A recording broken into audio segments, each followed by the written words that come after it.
What is good? What is good, everybody? Happy fucking Tuesday, guys.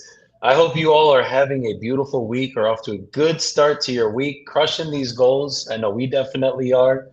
How my boys doing today? Brother, amazing. Blessed. Happy to be here. I love it. Likewise. It's been a good day. There's serious traction going on. Feeling it, man. We're feeling momentum. You know, when you get that kind of tidal wave of like momentum, it can go positive or negative. It was kind of negative, and now we're at a positive wave coming through. We're here to fuck shit up. Let's That's what go, man.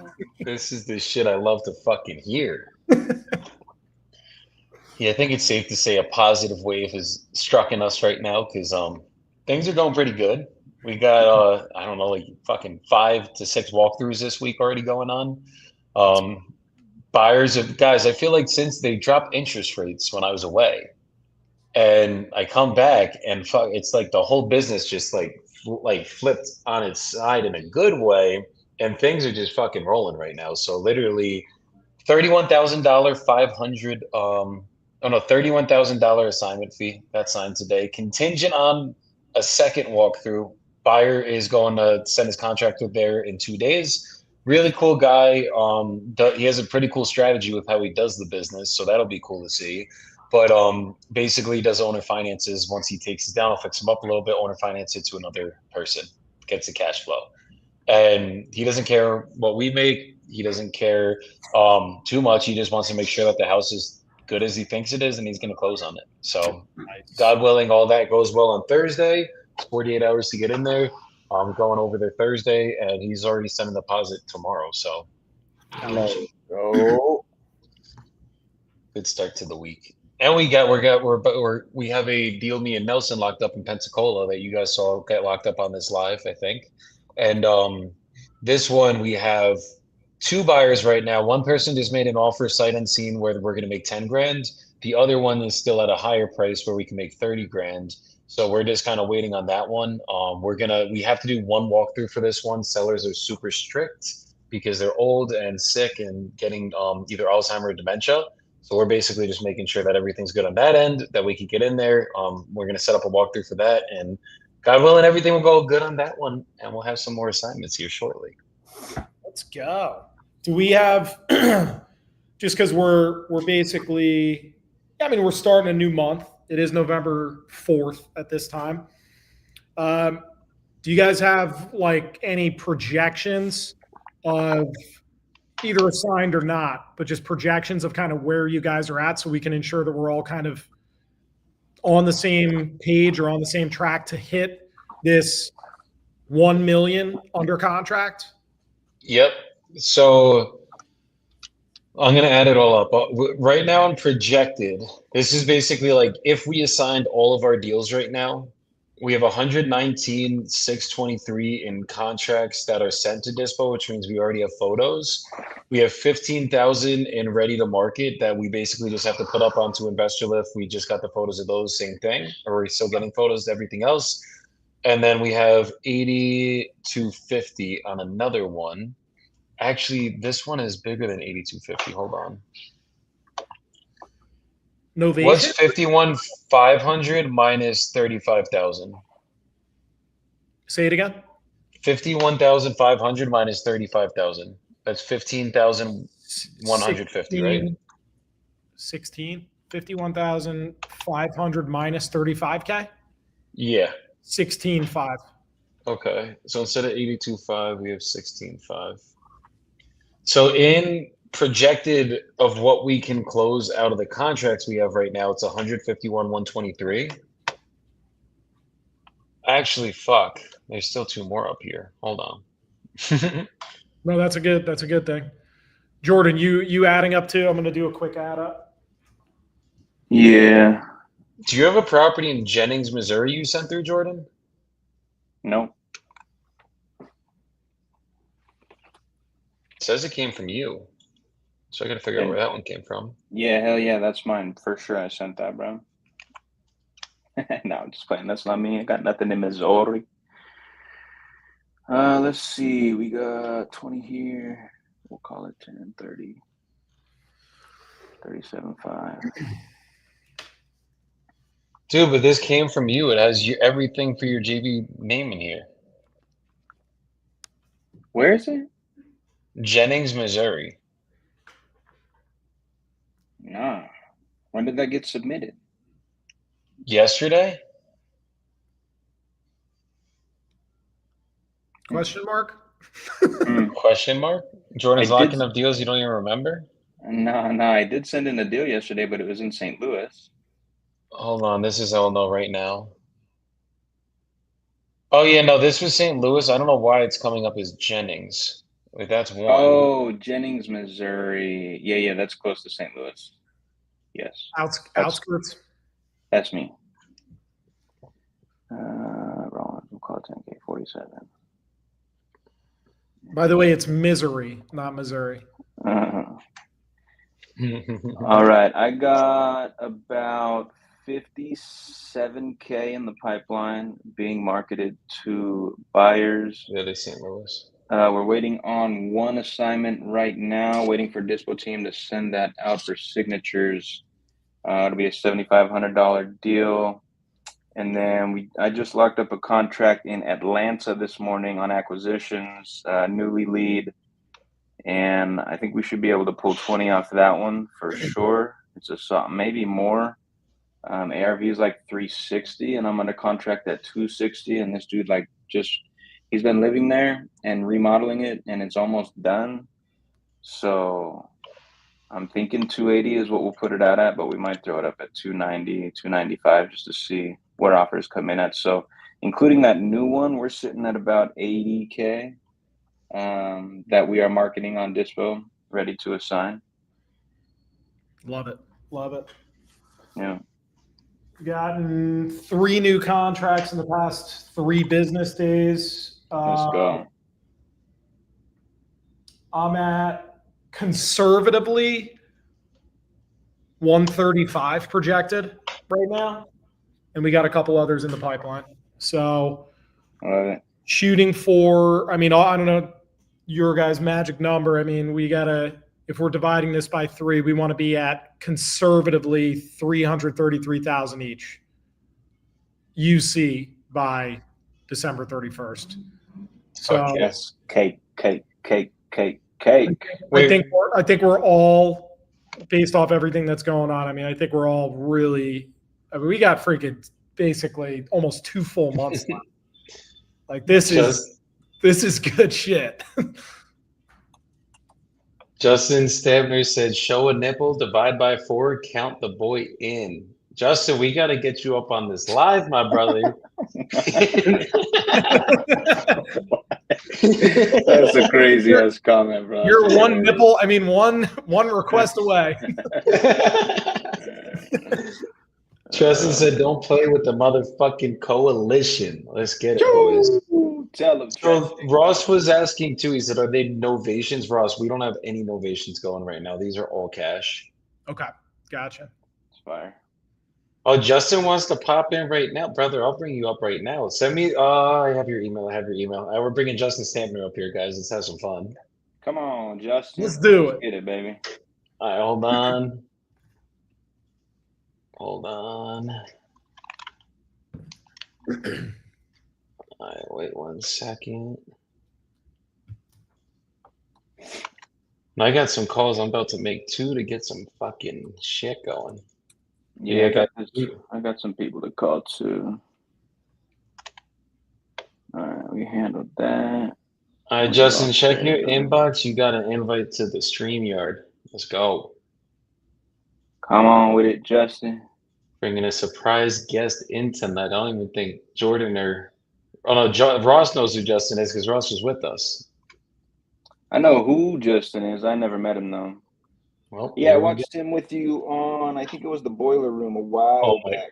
That was the funniest Boiler Room episode of the entire existence of the Boiler Room. It was good, bro. It was a good watch for sure. I was fucking peeing my pants the entire time. Oh, shit.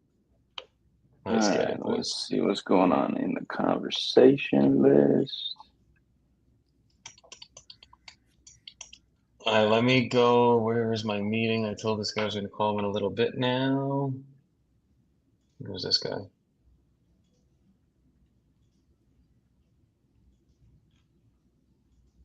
Let's get it. Oh, he needs a contract.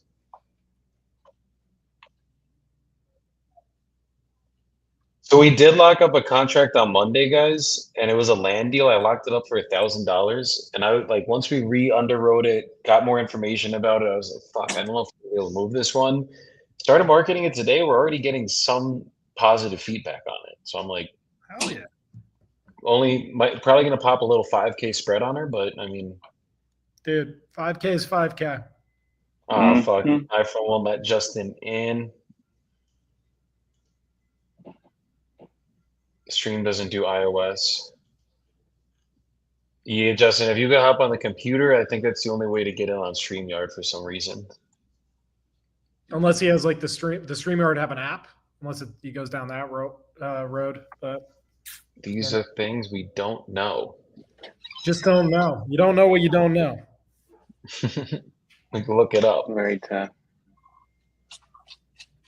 Yo, can you do me a favor?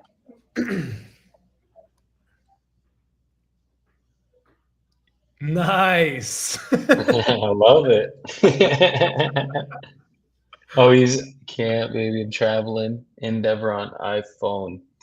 Yeah, 5K is 5K, bro. Justin, we're gonna plan one, bro. We're gonna have you up here. We're gonna have some fucking fun. That we're gonna do. All right, so let's real quick. Let's do some quick math of all projections, just so we have like our inclusive numbers. So Do I count my assignments too then? Because I didn't talk about the assignments. you can count that whatever's projected. Whatever's projected. Where are you at altogether approximately? Oh, fuck me. And Jordan, So where were you at? 156. About 80, 85. 48,000 All plus right, so I'm going to go what 82.5 for you. Solid. 82.5. We're gonna take my contracts, divide them by two. So 156 divided by two would be 75. And when you divide it by two, because that's projected revenue, that's not assigned revenue. So let's assume we close 50% of those. So we're gonna do 79,000 plus 75,000. Okay. So I could keep it true. 154,000 for my end. All right, so we are at already in projections. We're at $371,500. So we're already more than a third of the way there to $1 million, and it's been about 20 days. 3 weeks. All right, so if we People say have this shit another was closed, it 7 can't weeks left, close. 7 weeks or so until the end of the year, I think $1 million is. I think we're on track. Put it that way. Oh yeah. Light work. I'm more focused on that close number, boys. That close number. I like the million. I like the million projected that we got to hit. But when we fucking close 500 to end this year, be rocking out with my jocking out, you know?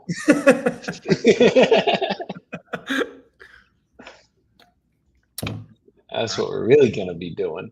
What's this guy's name? Senor Jones. All right, you guys got. You said you have follow-ups. Yeah, we have some appointments set. Gotcha.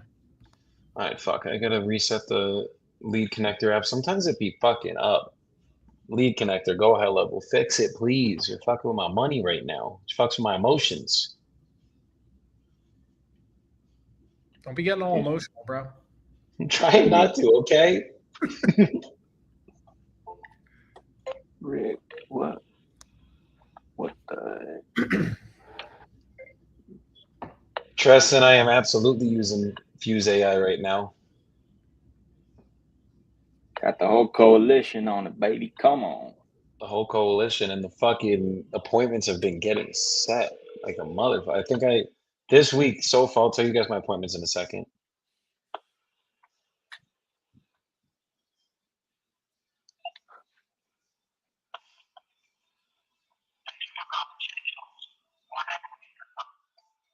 Well,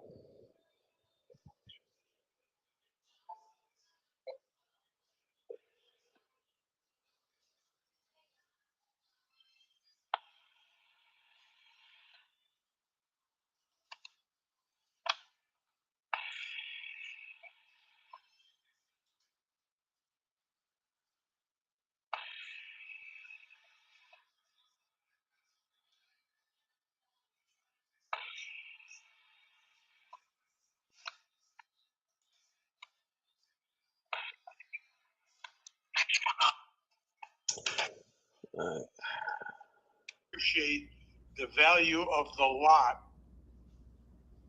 I had anyway, and I did get a reverse mortgage on it, which works out very good, so that if I do some kind of deal with somebody who wants to buy it, or I'm working on some joint ventures, we don't have to have a mortgage payment until we're ready to sell it. Oh, that's great. Do it with an option, or put it into a living trust and separate the life estate, depending on how we do it.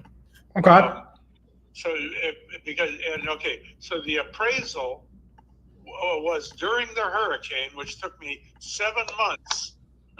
Oh, geez. During the hurricanes last year, from about May to the end of December. It had a discounted appraisal because of a little roof damage from the hurricane. Okay. For $1.4 million, and I was 82, and I'm 83 now. And good for you. Right, and the reverse was $700,000. In the appraisal, Good for you. $150,000. Can you make room for an opener? 6. Okay. So you're. And that brings because the realtor. What's good, brother? It's still the opener. Supposed price and divided by the living area of the house. Okay. They don't care that if you got almost 800 square feet of a 3-car garage, that doesn't count. And the land, because I developed this small plot with 21 houses on it next to a golf course. The golf course lots are 10,000 square feet. Our smallest lot is 15,000 feet, and most of them are over 20,000 feet. Mine is a pie-shaped waterfront property on the bayou, shallow waters of the bayou, looking at mangroves, only about 60, 70 feet wide, 1.5 feet deep. So even during the hurricanes in the last 40 years since I developed the area, water comes into the yard because I don't have a seawall, but it doesn't come anywhere near the house that's built to 11 feet above sea level. So when I showed the brokers that we had so many, you're in Arizona? Yeah, I'm in Phoenix, but we do a lot of deals in Florida.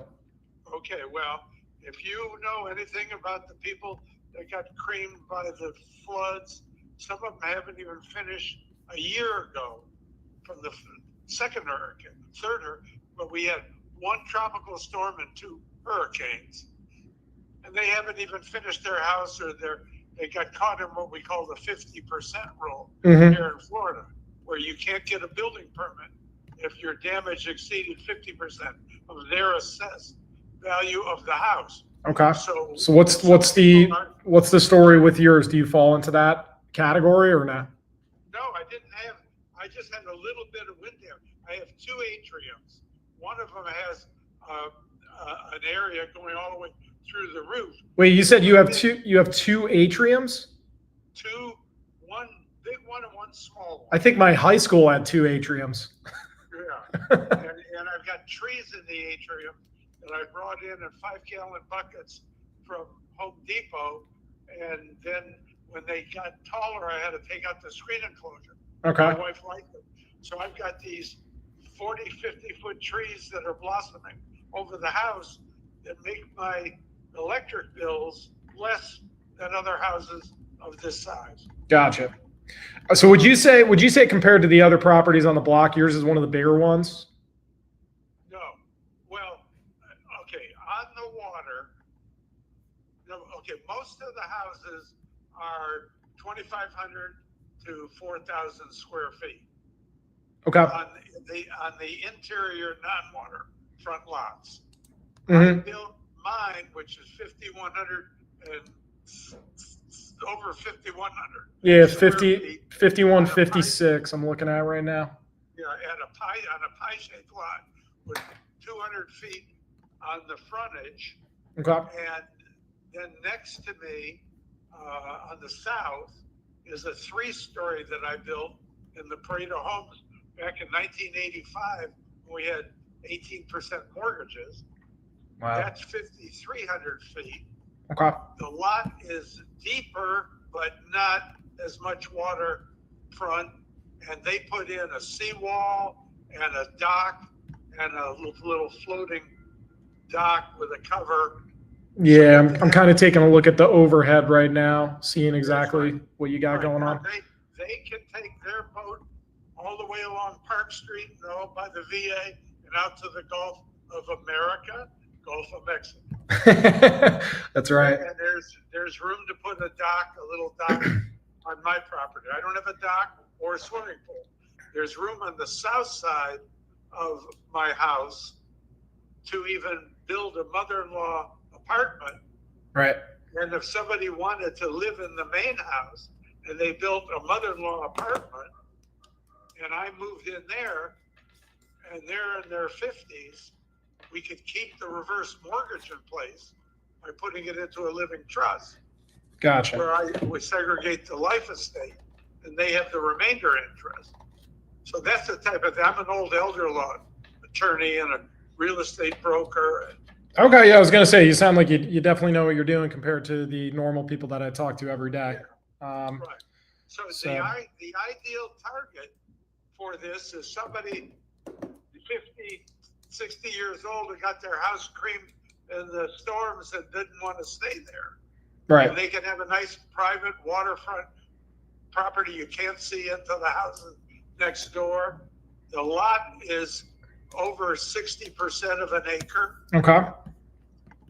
I have an appraisal from 2010, I think, when I was doing refis, because I had Washington Mutual Loans, the biggest bank failure ever, and that was $1,150,000 on a $350,000 lot.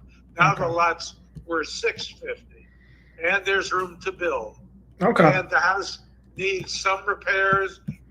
Realtors want to tear out everything and put white plastic. I said, look, I've been a builder. We've done over 2,000 houses. We want to find a buyer that says, and ask them, what do you want to change? When do you want to change it? So this is going to kind of slim down the buyer pool significantly. So you're saying that they have to be pretty much an advanced investor, and they might need to be. Okay, now here's the deal. It appraised for $1,400,000. I'm looking for $1,250,000. Okay. I will do it with 100.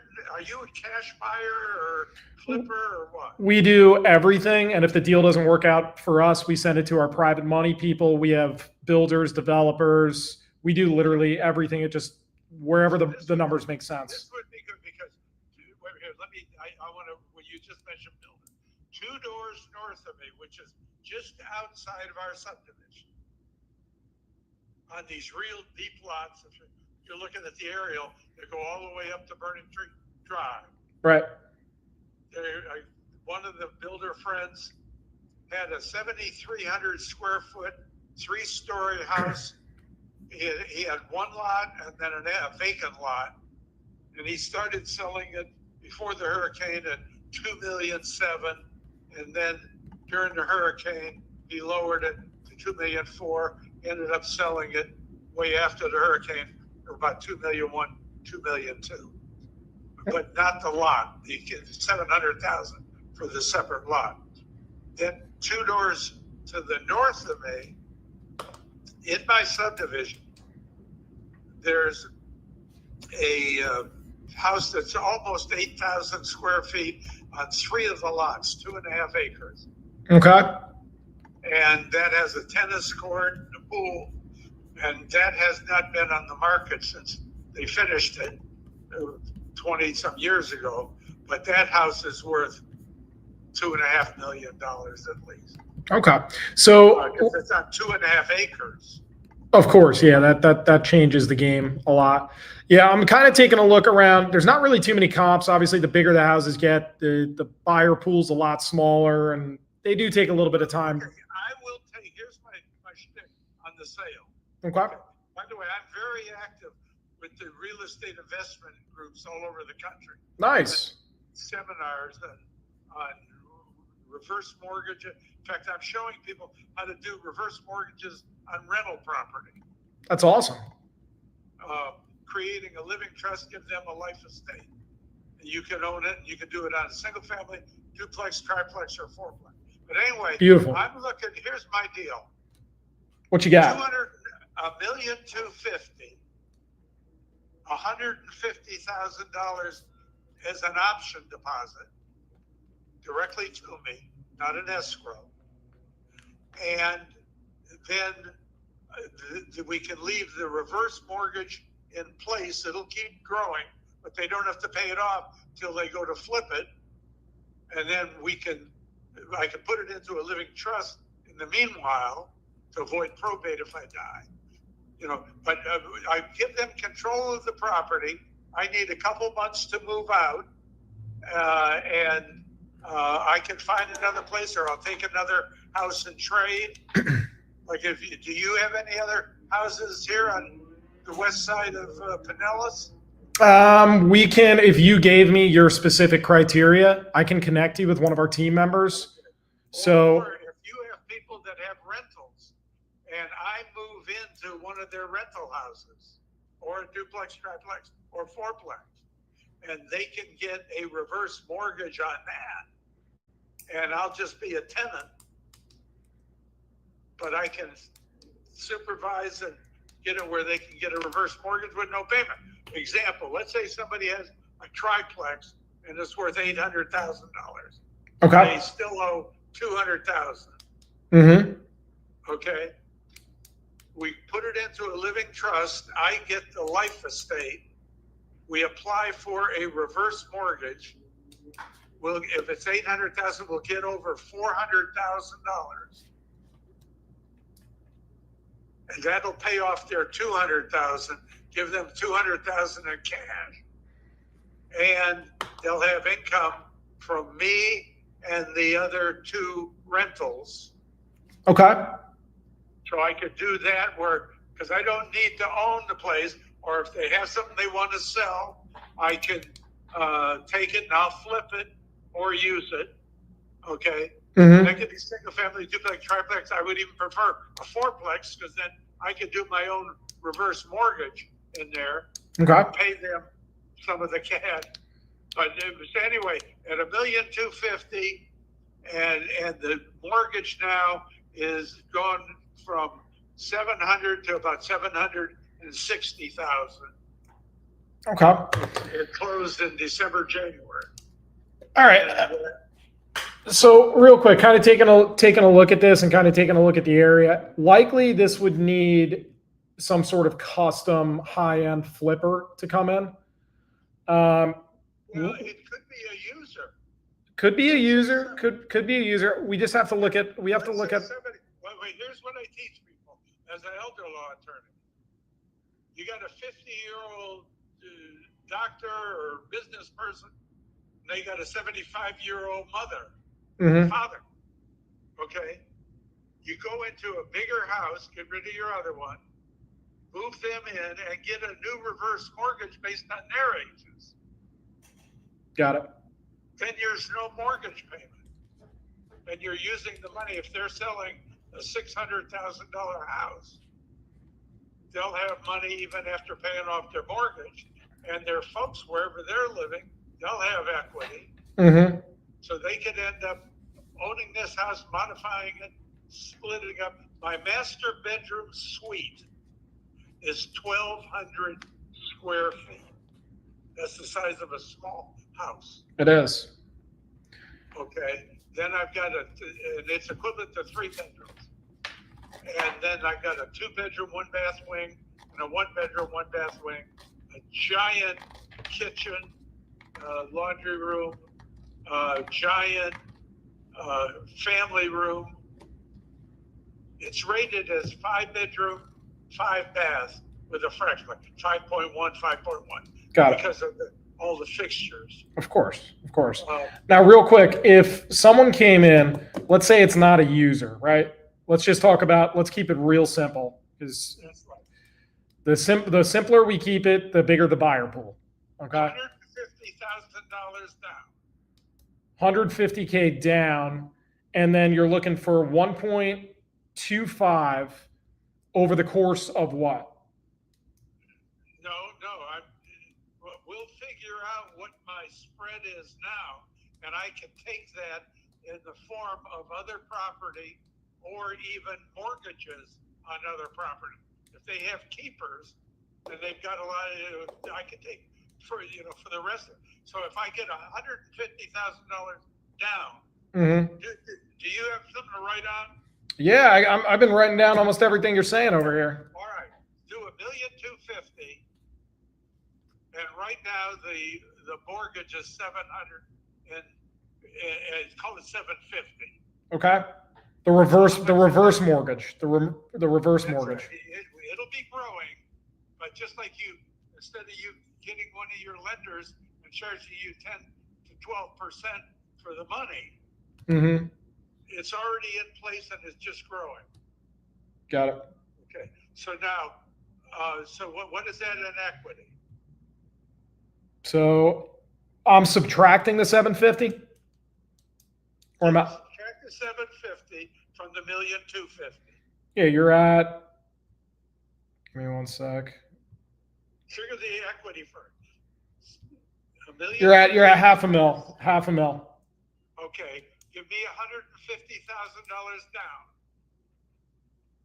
That leaves what, $350,000 in equity,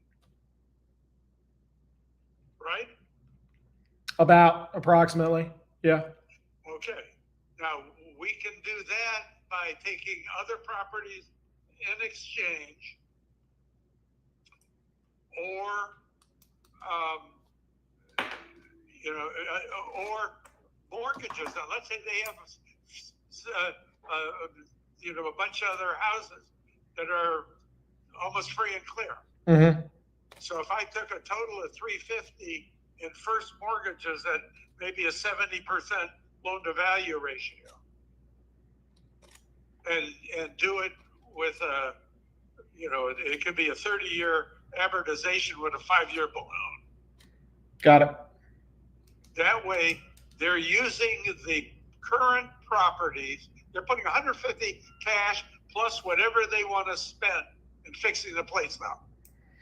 I get 3 months to move out, but they will start paying immediately the equivalent. The taxes are due in January, and you can delay it all the way till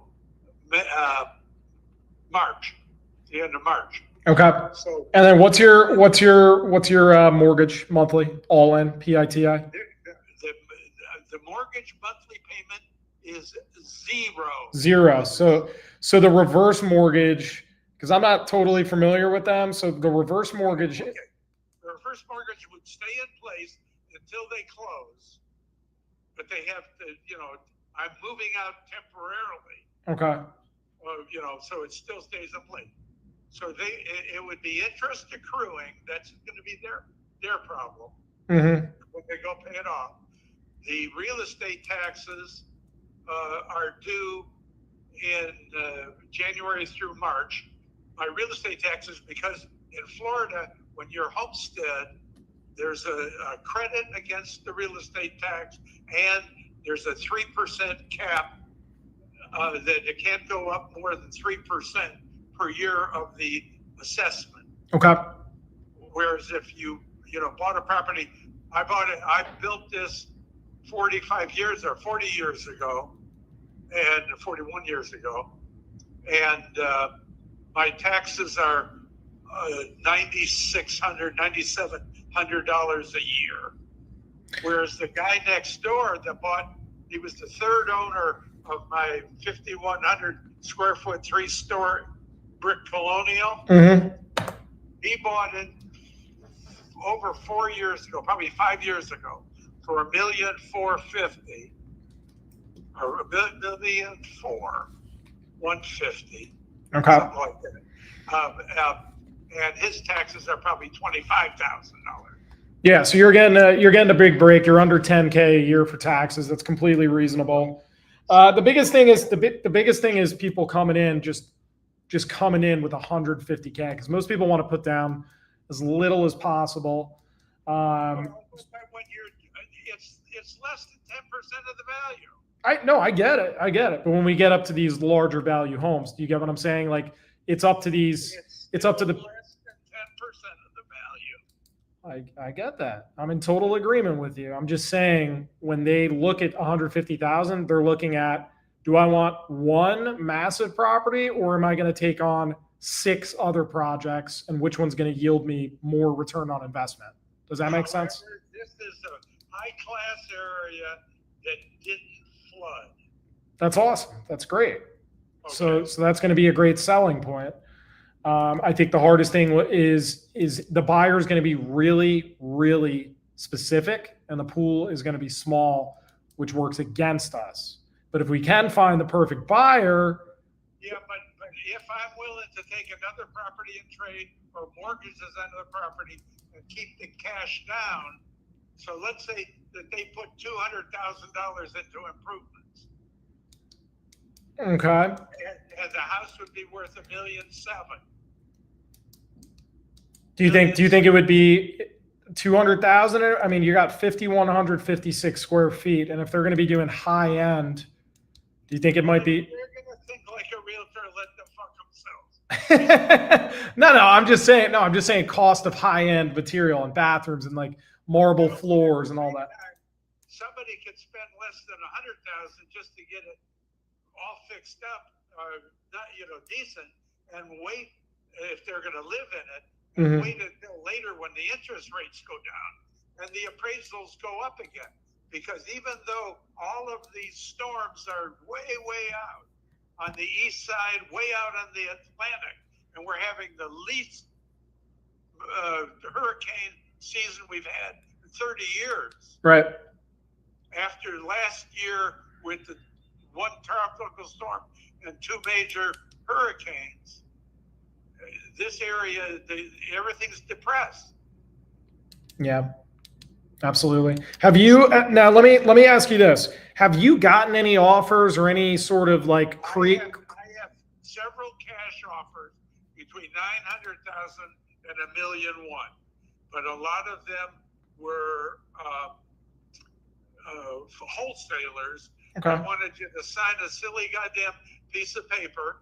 Uh-huh. The attorney looks at and say, "Oh, you're going to put $20,000 in an escrow fee. We don't get it till closing, and you want to look at the house and then give a proof, and then I got to be out in 30 days, and you're paying cash."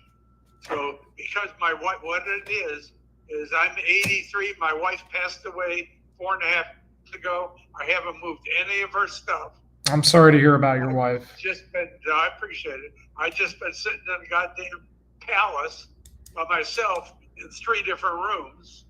Right. There's not even enough rooms to go in every day. Well, no, because I had a lot of offers from the real estate exchangers and the RIA people, but they were overpricing their house and underpricing mine. They were thinking like, wholesalers. Mm-hmm. So the ideal thing, but I need a partner to clean the place up, to do a fancy showing, to get a local buyer.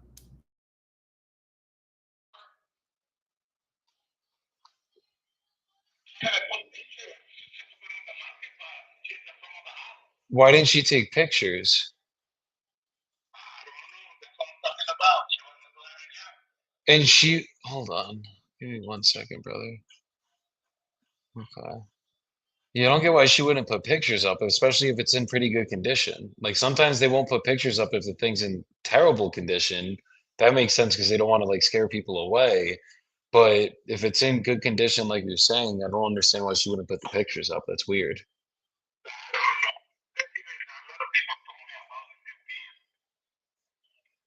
Yeah, that's a weird one. Okay. Okay. And is it something, so there's no mortgage you said on it, right? No, like I'm saying, I'm losing the money. I'm losing the money right now once I sell the house because I put $30,000 out of my pocket. Understood. Okay. And do you have to split everything 50-50 with your ex-wife now? The first $50,000, I get 30, she get 20, and the rest we go 50-50. That's how the court would say. Okay.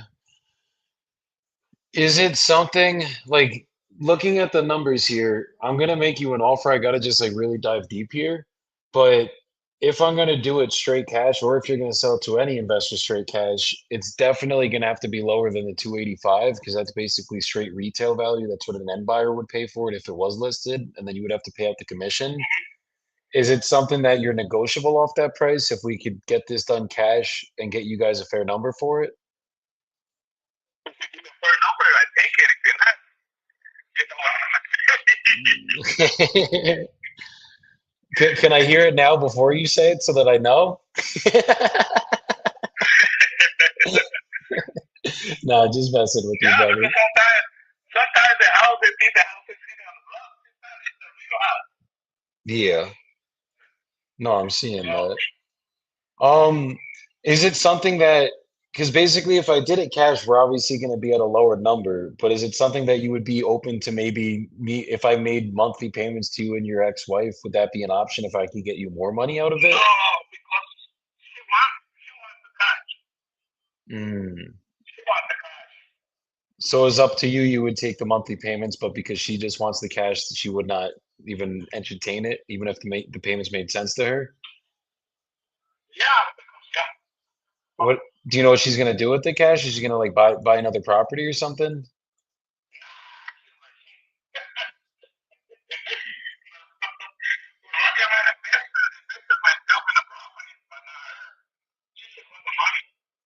Hmm. Okay. Because sometimes, like maybe if I could talk to her, present it to her, if you were cool with it, then maybe we could work out the payment side. Because like it's a nice property, and doing it that way, I could get you guys more money in your pocket for a fact.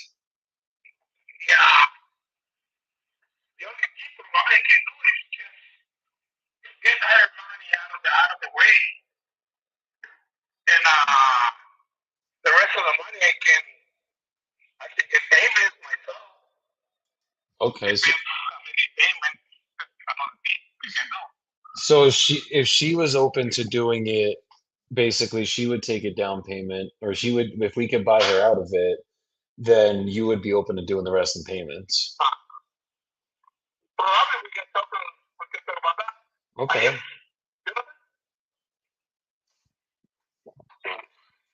We could look into that. Because basically, I'm gonna go run my numbers really quick. I'm gonna put you on a brief hold. But basically, there's like three Uh, properties, same size, if not bigger than yours, in your neighborhood that just 275, 265, and 265, and those all sold with agents. So those sellers probably netted probably something around, let's call it like 238,000, something like that. oh no, Like that's what they oh walked no, away with after they paid the commissions to the agents, they paid the closing costs and everything involved with the transaction. yeah, it's too low. Yeah. So give me a Yeah, second. Let me run my numbers really quick. I'm just gonna place you on a quick hold, and then I'll tell you exactly where we could be for an offer. sure. Okay, just bear with me, Hector. I'll be right back, brother. So it's not an ovation because he wants retail. Probably could be creative. I'm thinking there might be someone that could possibly do a DSCR and have him finance the rest, pull some money out of it, and kind of do a Morby method on this. The only issue is we got to pay out the fucking wife, and if we pay out the wife, that basically has to be 50%. So like, let's say I could get him at, let's say we were at 280 on what he's asking for, 270, let's call it, right? Divide that by two, that would mean 135 grand would have to go down. Someone, let me see something.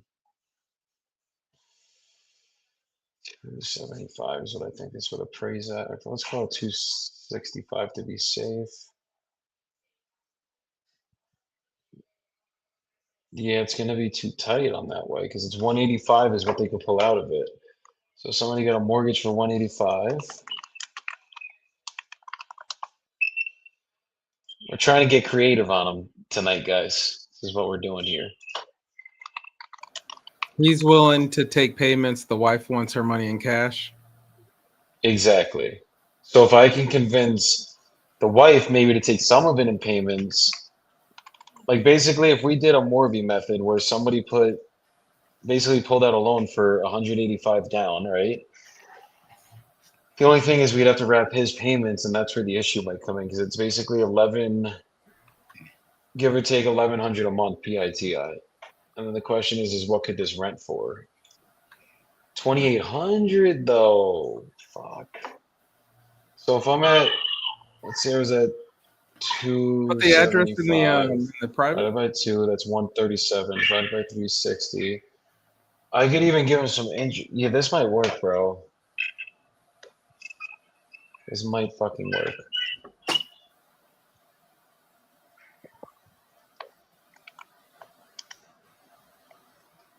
Oh, you're in my This is backyard. Houston's. I know. Nelson, you want to Morby this? I do not want to own any properties. Sell the deal before it's locked up, guys. That is the key right there. Haggle your friends. There you go. I know this area all too well. How much does he want for it?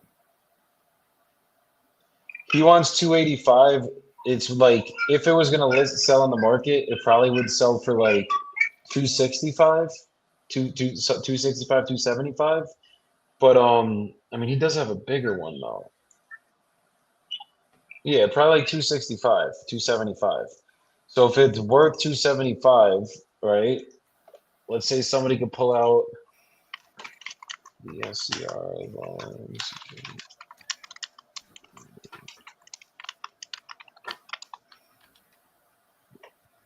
A DSCR right now would give 80%. I always go, I went 70%. So if I did fucking 275, if it would appraise at 275.7, that's 192. So I mean, somebody could buy this, pull money out, and then fucking leave him on the finance side of it and do it that way.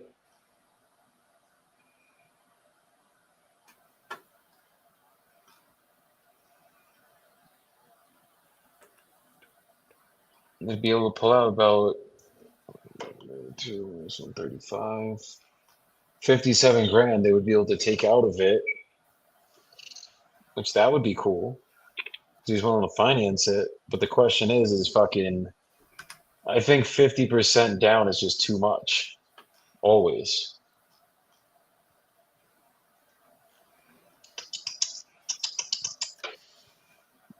I think the way I got to do this is I got to get with his wife and see if she would take payments, and then I'm going to do it like that. Okay, you still here, Hector? Okay. So what I'm seeing on my end, if you like the reason why the property wasn't selling when you had it listed, it was definitely priced a little bit higher than it should have been. There's the three comps that sold 275, 265, 265. They were literally all in your neighborhood. And basically the highest one that's ever sold in this neighborhood was 275. So I'm thinking if you went and relisted, it was a little bit smaller. You're completely right. You're completely right. But the issue is on an appraiser with the bank is like they're gonna go with everything that's sold in the area. You know what I mean? So like it might I think it might be worth a little bit more, but it doesn't mean that it's gonna sell a little bit more because it's gonna be what people are gonna be paying for in the area. It was only a couple hundred square feet difference. Like the one that's over 265, it was a two-story as well. It was 2,300 square feet. Yours is 2,500. So that was only 200 square feet difference. If it was like 600 square feet, it's saying on the tax records it is 2,536. So that's, are you including the garage maybe? Yeah, so they're just going off the livable space. I'm talking about the livable space of the other ones because if we counted their garage, it'd basically 2,500 to your 2,600, 2,400. So what I'm seeing on my end, if we were going to do this where we did it straight cash, we'd still have to do a little bit of small cosmetic work on the inside. Like we wouldn't have to go crazy here. It sounds like it's in good condition. You've taken good care of it and you've put money into it. But we definitely still would have to do a couple things to get it even worth there. So for any investor that's going to buy it, we'd probably have to be closer to like the 200,000 range, probably like 210 to 215 if I'm being honest with you. Oh no, oh no, Yeah, oh so no, no if way. if we fully cashed you out, like mind you, you're not taking any money over time. This would just be straight cash. How close do you think you'd be able I to know. get to that range? Like no commissions, no 275. nothing. The lowest I can go is 275. 275. Okay. Yes, A- sir.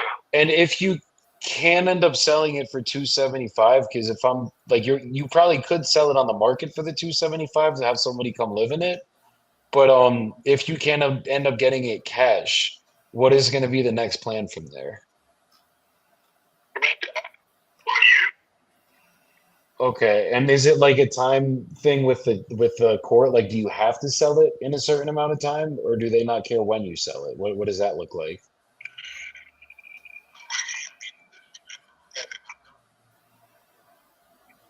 Okay, so there's nothing saying like it has to be sold by a certain date or anything like that. And your ex-wife would be fine renting it as well?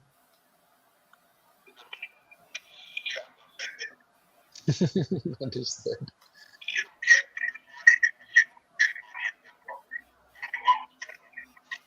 Understood. So what if I know you said she's not going to be too open to taking money over time, but is it something that maybe me and you and her could get on a call, or even if I called her myself, whatever you think would get through to her a little bit better? Because I could probably get closer to that 275 if we did it in the payments. We just got to get her on board to be willing to take it. Do you think there's any, I mean, worst Yeah, case, she but tells me no, and probably if you come up with a good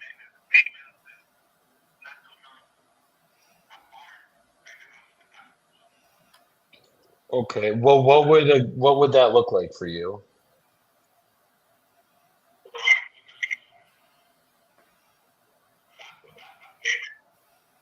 So like 130,000 down?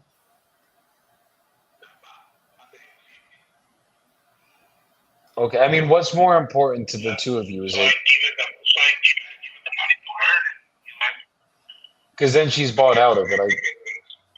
So we've done this before with people like literally in your exact same situation that were going through a divorce. We just set it up where it was just you like you and her would be completely uninvolved with this in terms of like it's not like you would have to talk to her about the payments, anything like that after we signed it and actually got this figured out. The thing is just having a conversation with her to see if we could show her that this might make her more money. Because if she's worried about money, it's just more what's more important to the two of you? Is it money down now? Like, does she need a lump sum, like genuinely need it? Or is it just getting more money out of the property, getting money over time? It's just for her, it's just getting the money at once. Got it. Got it. Because the hard part's going to be is getting her out of it fully with getting the money at once, like getting a 50% down payment, that's like that's a hard one to pull. If she was, I mean, is there any way we could have a conversation with her? And like worst case, she tells me no, says the bad things that if I lowballed you, you were going to say to me, and then we try to yeah, work with a different route. but the first point is about you and I, that's it. That's what I try to get back. Could we try to Get back talk from to her? what Could we maybe get on a call with her?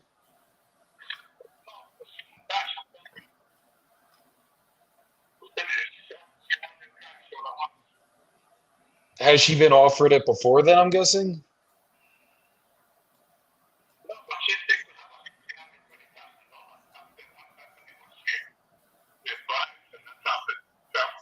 That's the price.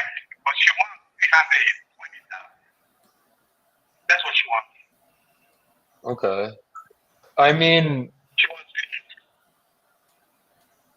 I know you're saying she probably would say no and everything, but is there any way that maybe we could try to talk to her another day and I could just see, like, even if it's not this route, maybe I could see if I could get her to understand, like, she's definitely not getting 320,000 for this. If we did it over time, It's not gonna possibly, happen. It's not gonna happen. she wouldn't even take a call from me.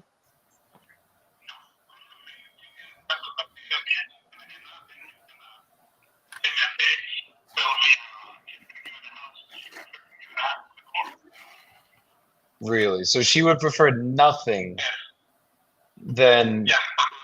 than working a deal out that made sense for both of you guys. Yeah, because she didn't want me to lose the house. That's crazy. Yeah. That's like I'm saying. Like, you don't get because you don't spend money down. I come up with $30,000 out of my pocket to pay it off. Yeah, that's insane, brother. Is And it I'm losing the money. so basically like you're thinking if I did try to call her myself, like not with you involved, right? You think she would just get mad at you then and then basically just tell you to give it to the court essentially? Yes. Yes, because she's gonna think about you and I am I just me. Okay. Yeah. That's how she's. Understood. So it's basically like you can only sell it cash. That's the only way to do it, or find someone that could come up with half down to buy her out. If we could buy her out, then we might be able to work a deal out with you. Yeah. Okay. Well, let me. I'm gonna take this to my team. I'll see if there's anything we could do on that end to buy her out, and then if we can, I'll circle back. I mean, regardless, I'll circle back with you in the next day or two just to give you an update. But let me go talk to some of my people, some of my investors I work with, and see if there's another way to work this out for you. Okay. Okay, perfect. Well, All right. I appreciate your time tonight, my brother, and hopefully we can figure this out. One, if there's a will, there's a way. We just gotta find it now. Oh, yeah. 100%, 100%.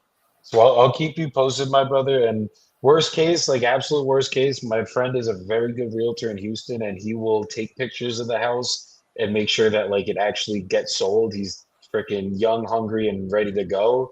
Worst case, if I can't get it figured out, I'm gonna put you guys together, and he's the guy if it can't get done cash or creatively. Okay. That's good. See what's Okay. going on later.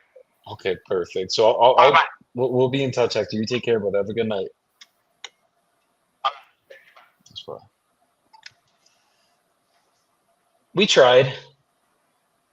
I think it would work as a Morby method. I just need to talk to some of my Morby method investors that I know that fucking do this shit and see what they think about it. Because normally it's like you want 20, 30% down, take out the money. But like if I bought this as a Morby method, if I could do it where like we could structure it and I didn't have to put any money down and then I could cash flow on this shit, I'll buy a property in fucking Spring, Texas. Nice.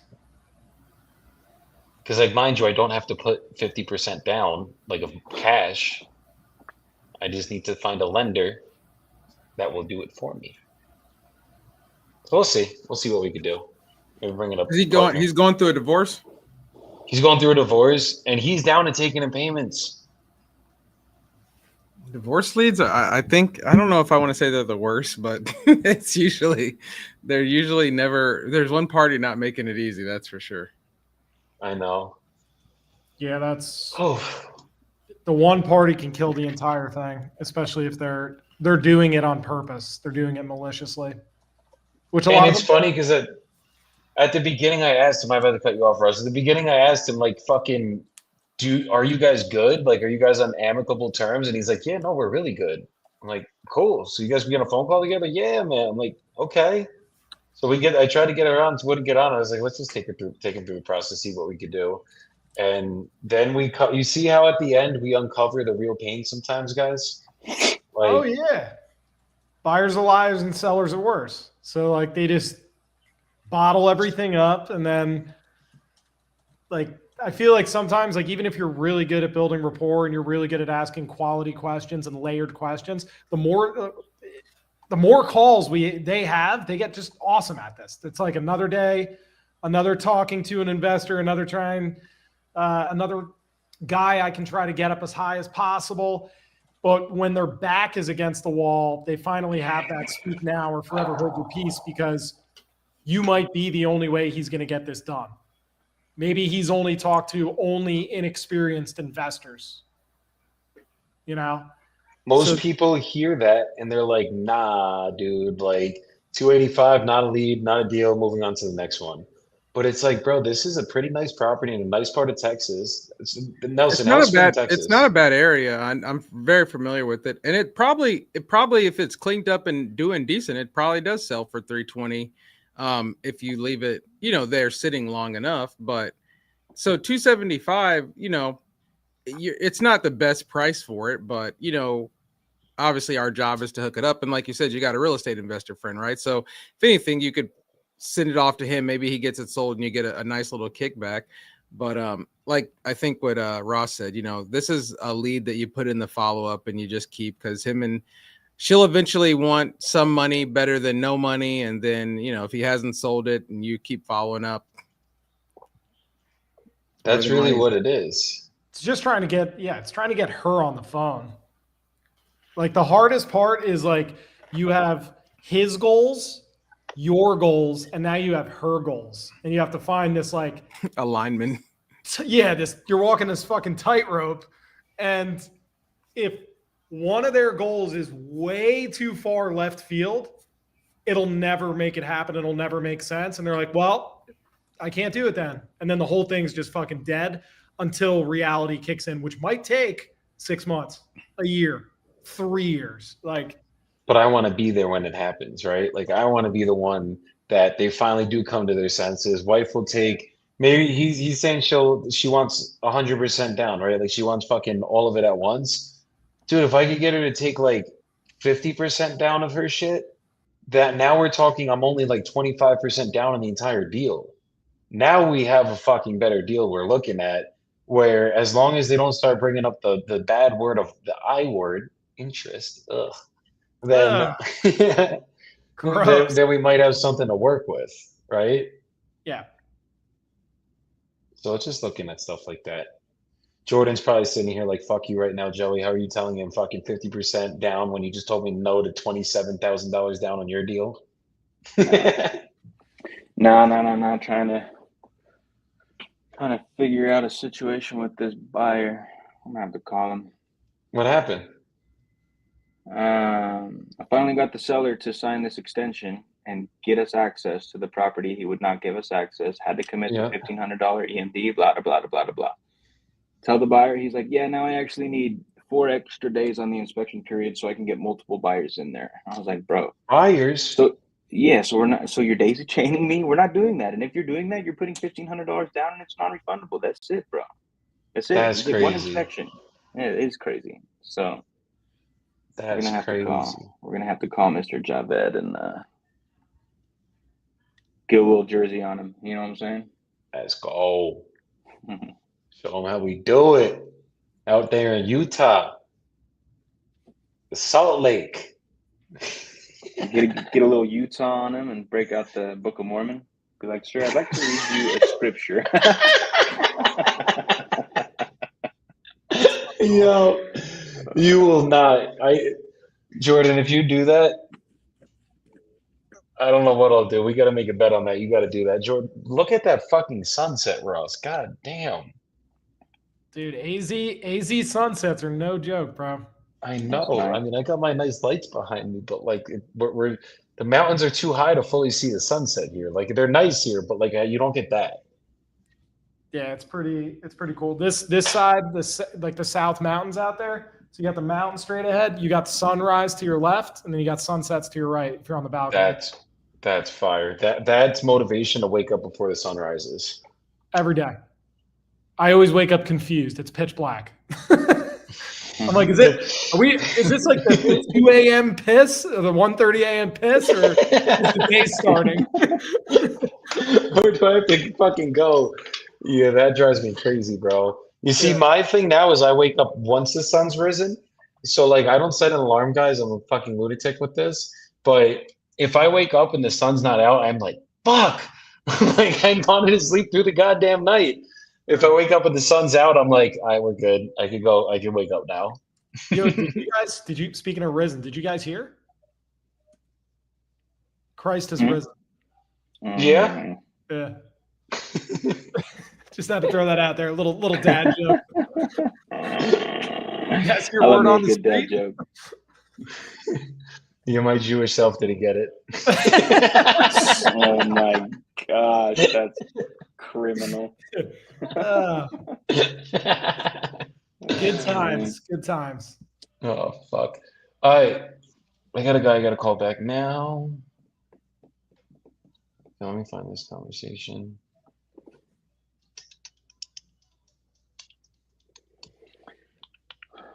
Come on, Brick. What we thinking here? Mhm. Yo, who wants to sell their property tonight? I think this guy does. Pretty sure Mr. Marky Mark.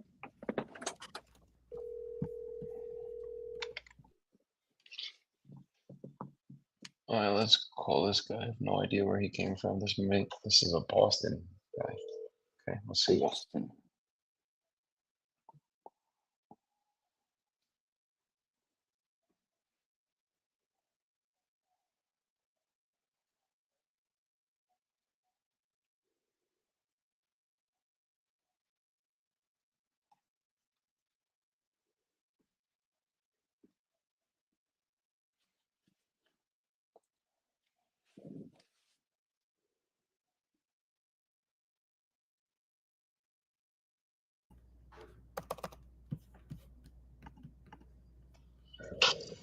I got one more seller in me, and I gotta hop off kind of early. Well, not early. It's fucking 8:05 for me already. But Yeah, I gotta go feed myself and feed my these kids some dinner. my husbandly duties are calling soon. You're... Gotta make sure my wife doesn't de-wife me or de-husband me. You better Be like this guy with the Hire you.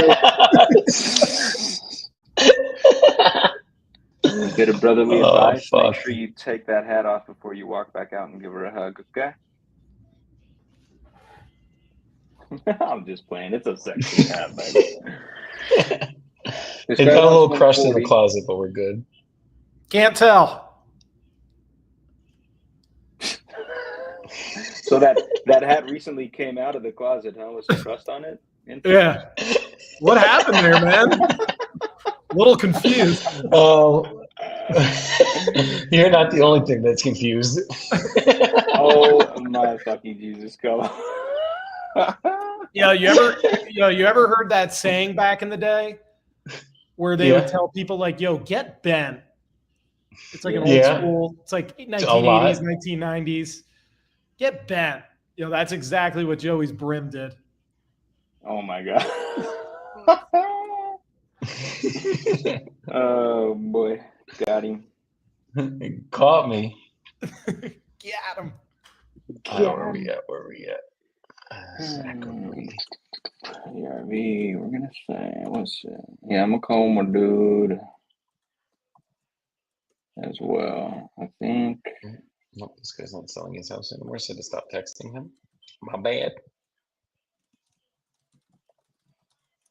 Mhm. Mhm. Mhm. Okay.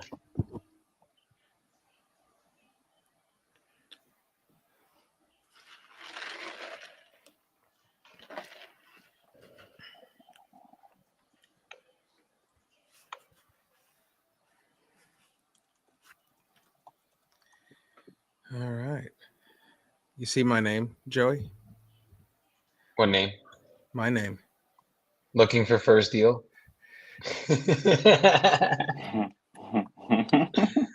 Yes, he is, guys. Nelson's been in the business for 6 years now, and he is still looking to close his first deal. It's okay. Oh God, I booked an appointment tomorrow, and I don't think I can make it. Hello? Hola, ¿cómo estás? Muy bien, muy bien. Joey's not gonna let us hear the Spanish, huh? Dang. Sí, yo, We'll see if we can put Ross up here and see. I think Ross un is looking segundo. Yo estoy en la mitad de mi video vivo ahora. Yo llamo tú, dame. I'm the moderator. That's crazy.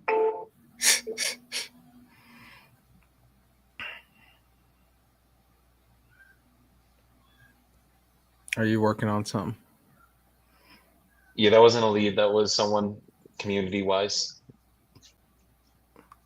Latino community, porque yo hablo casi a fluido en español, si o no estoy bastante cansado como hoy. Means we're almost fluent in Spanish if I'm not tired like today. I'm like, fuck, what was she saying? Yeah, end of day, trying to do another language. Good luck. Yeah, welcome I to have a my hard life. time with English in the beginning and the end of the day. We know. Oh, fuck. Make sure everybody gets their tickets, by the way, for the event in Connecticut that I will be speaking at. It's going to be a gigantic event. If you're a wholesaler and you're looking for good buyers to work with or a good network to be in, that's the fucking place. That's the fucking place. So make sure you guys get those tickets. It's in Waterford, Connecticut. It is the 17th and the 18th of December. And yeah, we will be out there. I will be speaking. My shirt will not be on, and it will be a good time. And Nelson and Jordan and Ross are all coming, and they don't know yet. Yeah, Nelson is definitely not coming, but I will be supporting you from afar. Oh, Nelson's coming, guys. He already has his ticket booked. He's just lying. Don't I'm listen just to him lying here. to myself. Exactly. I'm lying to myself. Rita said I would have went, bro, if you teach me Spanish. Rita, you don't need to know Spanish. There's going to be English speakers there as well. It's not only going to be in Spanish. Y tú nunca sabes, posiblemente tú conocer tu futuro esposa, Rita. That means you might meet your future wife there. You never know. How much Spanish did you know before you got to Colombia? Oh wow! And there you have it.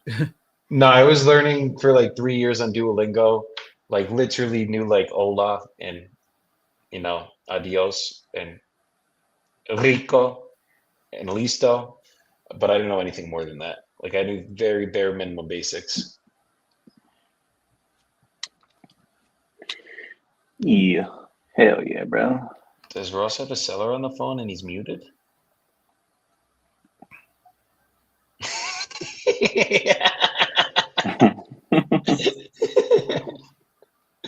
It won't let me unmute him. No, you gotta unmute yourself. Ross, unmute. He's just locked in. Might be a personal phone call. You never know. I don't know. He's locked in. He's double holding the phone right now. 2 hands. Scratching out a team out there, basically. I gotta get out of here, guys. We gotta do a fucking a soapbox. So who wants to start? Shit, I got you. I gotta pop off too. Apparently, this phrase was coined. Potentially open, maybe if he came down with a decent down payment, you could potentially sell or finance the rest. Seller finance? Yeah, like you'd be the bank. No. I always have to find a finance. So my question is this: if he can get, if they could get you 150,000 or even more, and this thing's free and clear, it's a free and clear commercial building, you wouldn't be open to partially seller financing some of that, and then they come down with the majority portion? Then how does the balance get paid then? What? Monthly Okay, payments. I thought you said there wasn't a balance. You avoid those capital gains. No, you said if you were to come with majority of the payment, that's what you said, right? Yeah, he typically comes in and does like a hybrid. So it's like he'll come with some money down, you would sell or finance a portion, and then the bank would lend on the other portion. Oh, okay, Is that something you might be open to? sure. Awesome. Because we might be able to get you 150, depending on where the number's at, maybe even a little bit more if you could carry a decent amount of the loan. And he would make payments to you every month too. Okay, from the bank. Oh, so the bank will be making payment monthly. He'd make payments to the bank and also to you, and then he would do the construction and then refinance out and then pay you off in a balloon. Okay. Does that make sense? Yeah, so what percent is he talking about when you talk about majority? That's going to be between you and him, not me. Okay. I don't want to speak on other people's behalf, but he does a lot of creative commercial deals. That's all he does. I'd love to connect you to. Okay. Okay, great. Let me get his number. We'll probably do a group text, and then we'll set up a phone call, get you two talking, and let's work a deal out. Okay. Okay. Awesome. All right, we'll talk sometime tomorrow, probably noon or 1 o'clock. Okay. The best time is usually like 5. 5. Well, this will just be text message first. We'll do a group text. Sure. And then when you're available and he's available, we'll set up a call after that and connect you two. That is correct. Awesome. All right. I appreciate your time, Titus. You have a great rest of your night. Okay. Thank you so much. You too. All right. Thank you. And what's your name again? My name is Ross from Fast Home Sales. Oh, I thought he was going with it. Okay. Okay. Thanks, Rose. All right. Thank you, sir. Have a great night. Yeah, you too. Bye. Bye. What the fuck, Ross? You didn't send it. Didn't send what? Ross, like the store? Dude, he heard it the first time. I didn't need to sell it anymore. It seems like he's never done a creative commercial deal, and You have a buyer that's what he does? that's all he does. Oh, yeah. Ross steps in at the last minute and says, "Boom, got something for y'all commercially." Yep, dude. You gotta get weird, bro. Where's that at? Milwaukee. Milwaukee.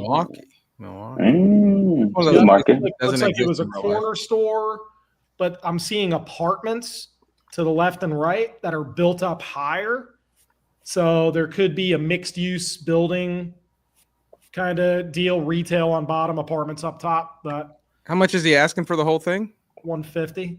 150K? Zillow's at 220. Oh, come on, buddy. Right. You know So- what? You know, I only ask one question on here. That's the only reason I sit on here. Is that a newly lead? This one is not. This is the old Forget it. CRM. Throw this whole thing away. Get it out. But you know what it is? You know what it is? You know what it is? It was a AI appointment center lead. So that shit's So it's a shit's Fuse working. AI lead. It's sifting through this because this guy has probably been in there for at least a year. Hell yeah. We'll take that. We'll take the Fuse AI is co-aligned. We'll take that. We'll get a co-hold the trophy at the Yeah, what- championship ceremony. What you said you got an appointment booked for tomorrow and you can't make it, Nelson? Oh, this is like doctor's appointment, not real estate appointment. Oh, okay. I don't do that kind of stuff. Ross is my like, first deal. Oh yeah, we got it. you're in a pit full of sharks right now, Nelson. This is what happens. No. Smell a little bit of blood. It's like, Yeah, exactly. No. We circling. all right, let's end this thing with a fucking soapbox. Jordan, A box you were of gonna soap. start? So Yeah, I let's got start. you with a box of soap today. Yeah, so I was gonna say apparently this phrase has been coined, but I never heard it when I said it first. Okay, so in my mind, I coined it. Whatever.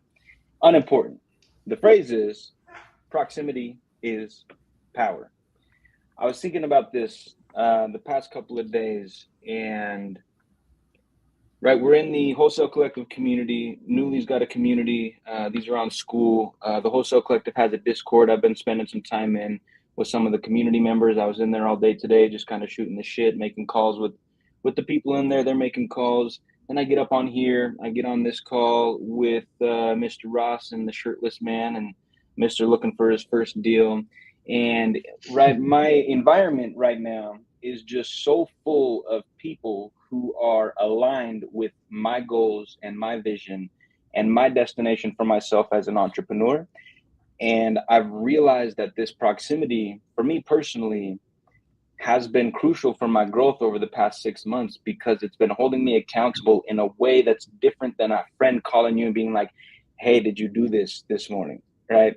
Wonder who It's that like was. it's automatic accountability forced by proximity. And I say this to encourage you all. Obviously, yeah, hop in our communities because they're fire, but find a community, find a group of people, find anybody who's on the same path as you, spiritually, physically, mentally, financially, emotionally, right? Align yourself with those people, get as close to as many of those people as you possibly can, and then run with those people as long as your legs will carry you, because the more people that are aligned with your vision that you're working alongside, the quicker, in my opinion, you are going to get to those goals and to that destination. It's going to expedite your journey, and you are also going to help expedite their journey, because your presence is also going to be holding them accountable. So get around people doing what you want to do, stay around them. We won't call people in the world losers because everybody's different, but don't hang out with the people who are not doing dope shit. Okay. Go find the people doing dope shit. Spend as much time as you can around them. Manifest your reality. Let's move mountains. Love it. Let's go. Well said. Rossi boy. I'm going to go with a little bit more tactical on this one. Like, even on that last call, I was like, hey, would you be open to maybe carrying some of it and seller financing a portion, then the bank does, then he'll come with a little bit of a down payment or this and that. And his first thing he said, the human brain, when they don't quite understand something, does it go positive or negative? Negative right away. He said no. He said flat out no. Always push twice. 3 times, you're going to get them infuriated. 3 is too much. 1 is not enough. Come in at a different angle. Explain it. And even if you have to over-explain yourself a little bit, use different words. Come at it from when you come at it from a different angle, they're now starting to run for the answer. Because how I interpret something and how he or you, Joey, or you, Nelson, or you, Jordan, how you interpret something is way fucking different. So you need to get creative on how you're presenting the same exact thing on the second time in a different way. Then the light bulb goes off. That's a game changer right there. And it's getting creative on the fly on how you're explaining things to people before going for that second ask. And that shit can move mountains. Facts. Facts. That's fire, brother. We're going over that today with pushing past the first no. And that's literally what got us to close the deal, that $27K deal that me and Nelson closed fucking a couple weeks ago. Could you imagine if you just accept only one no and that's the job? You'd be, you said no, sir, gotta go. You know. We did a deal breakdown on the live about 2 hours ago, me and Priska, and like if you guys saw the amount of no's we had to push through on that fucking deal, I suggest you guys all go back and watch that replay. You'll see, like, yeah, everything Ross just said is the biggest effects, and that's how you see we're all aligned here. It's just how it goes. But Nelson, let's do you, and then I got a good one, and then let's get the fuck up out of here so my wife doesn't kill me tonight. There you go. You know what I'll say is my latest thing is what's your excuse? So we did a video when we were at the Wholesale Live with Jarrett, your guy, you know Jarrett, and we were talking about the Jacob, who when I started newly, I think this kid was 16, and I think this year he's 17 now. And this year I think he's gonna end this year in like 200K in assignments. I mean, the kid's just crushing it. And when I first started newly, he was one of the first people that got an assignment closed with us. And then there was another guy that was working part-time, and he got his first rental, $0 down, talking to the seller, never even talked to the guy on the phone or text. Everything was through emails, an old guy, and he just wanted to do email because, you know, Yahoo's still the thing. And yesterday we had our first group call for Club Newly, and Keurig, who was actually at the Wholesaling Live event, he's been locking up deals left and right on Newly, and he just is closing on Thursday his first assignment for $7,500, and he's doing this part-time because he's a cop. And I think Ross was a cop, so this is what kind of triggered me. And it's just like, these people are out here working their jobs and coming home and still putting that in and making money. And it's like, what is your excuse, guys? You know, nothing in life is going to come easy. So I always say, if you want to get to it, you have to go through it. There's no way around that. And so, you know, my new thing is just kind of, what's your excuse? And I really like what Eric Klein said when we were at the event. I think it was dope. He said, I'm not calling you out, I'm calling you up. And that's the thing. It's like, guys, you're gonna get on the phone. It's a numbers game. How long have you guys been doing this? The $1 Million Challenge, 3 weeks. It's 3 weeks, and we're projecting 375. I think you said. I don't know what's actually closed and funded. I'm not on top of it like I probably should be. But it's like, if you just put your head down and work, right? It may not be until the fourth quarter till you close those 2 or 3 deals that's 30, 40K, but you just don't stop. Like, you can't have an excuse, man. And let me tell you, the job economy out there isn't getting any better. So you're either going to have to work hard for someone else or work hard for yourself. So I just encourage people to get out there and get it. Don't have any excuses. No one ever got ahead with an excuse. Love it, brother. Fucking facts. Stop making up them goddamn excuses. And kind of on that note, what I want to go over today, guys, is that discipline is freedom. And a lot of times in life, like, we have to be disciplined in everything we fucking do. Discipline is what's going to get you to where you want to go.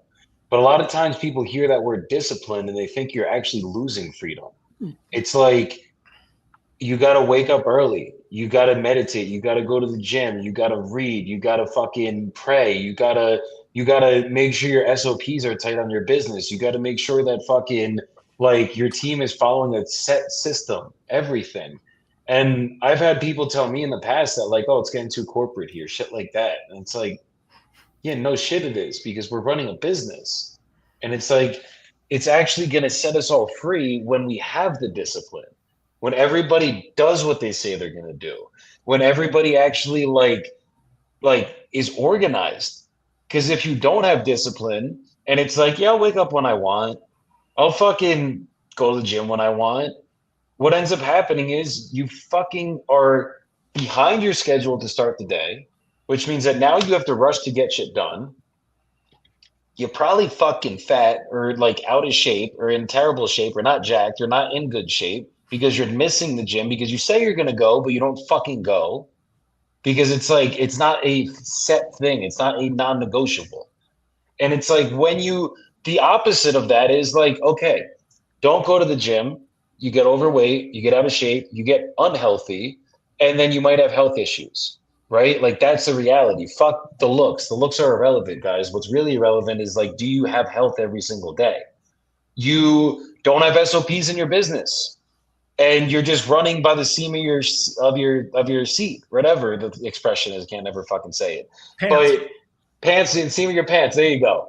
And but like, you don't have a script you follow. You don't have a process that you follow. Every call doesn't sound the same. You have your freedom, right? Like, you can wing it. You're doing that, but you can't close as many deals as anyone that does have a system. You're broke. You don't have a predictable, consistent business. So it's like, with every action we take, guys, there's a reaction and a cause that happens to it. And it's like, if you're not fucking disciplined, as like, oh my God, discipline. Like, Joey, what are you saying? That's fucking that, like, what? That, like, how is discipline equal freedom? Like, the fuck, how does it not equal freedom? Think about it. If I'm disciplined and I go to the gym, I have good health. I meditate, I have a good mindset. I fucking do what I say I'm gonna do in the business, I get paid. I make a lot of money. You know what the other side of being in good shape, having a good mindset, and making good money is? I get to go to fucking Aruba for the last 4 days. I get to go on a trip every goddamn weekend. I have freedom, but I also have discipline. And I wouldn't have the freedom. I wouldn't be able to go. We're going to Guatapé this weekend. I just got back from a trip on fucking Sunday. I'm not rich, but I can do these things because I have the discipline. That's the difference. And that's what you guys got to do. You got to just make sure that the more you get that fucking discipline, you're going to get. We lost you, brother.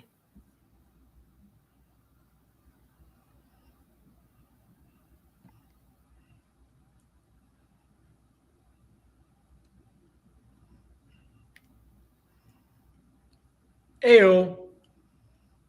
You're muted. You hear me now? Yep. Yep.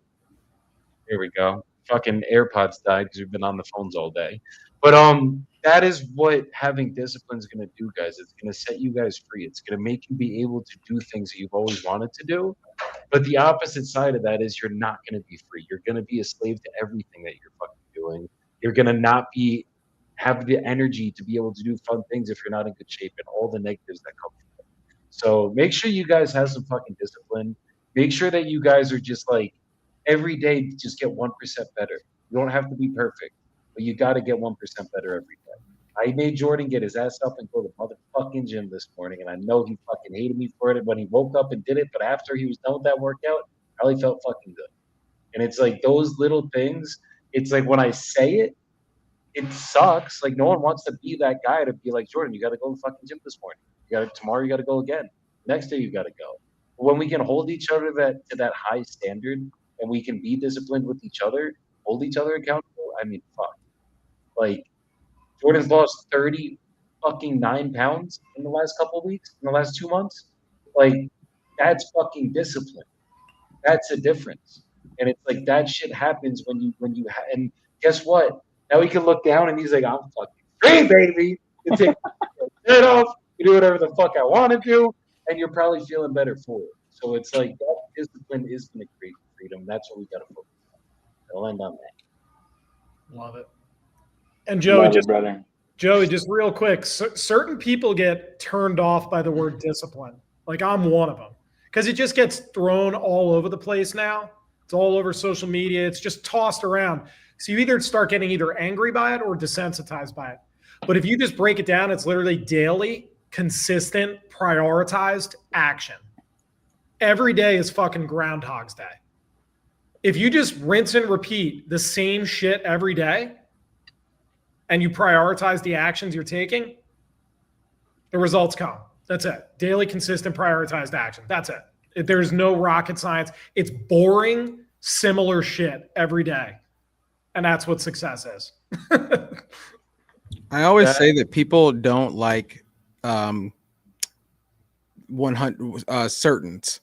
So the certainty is if you wake up every day and you run a mile, you'll probably be in the best shape that you can, right? But there's always going to be, well, maybe if I just do 99 miles, right, I'll still be like just as good, right? People don't like certainties. And so I think it's one of those things where you just have to get out of your own way. Like it is what it is, right? You can't make it from A to Z if you're just trying to always find a way around what is the certainty. Facts.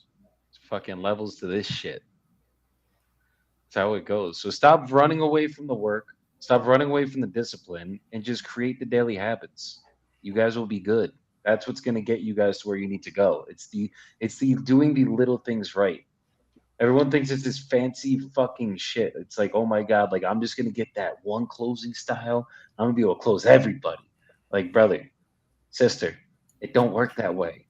The only way you get good at this shit is from literally doing the boring work every motherfucking day, like Ross just said. That is how you do this shit. So I'm going to the gym every fucking day. And you go to the gym. Jordan didn't go to the gym, and then after that, he was like it's like these things didn't grow. This took fucking literally 10 years straight in the gym to grow. You know what I mean? It's like you're not gonna just do one good call and you're fucking rich. It's right. Doing it over fucking time for years and years and years and years and years, and then you fucking get there.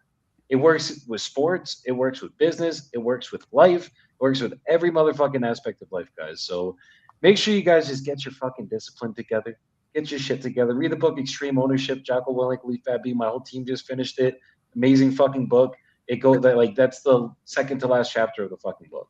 So get on it, guys. Add your reading to your discipline. Come on. Come on.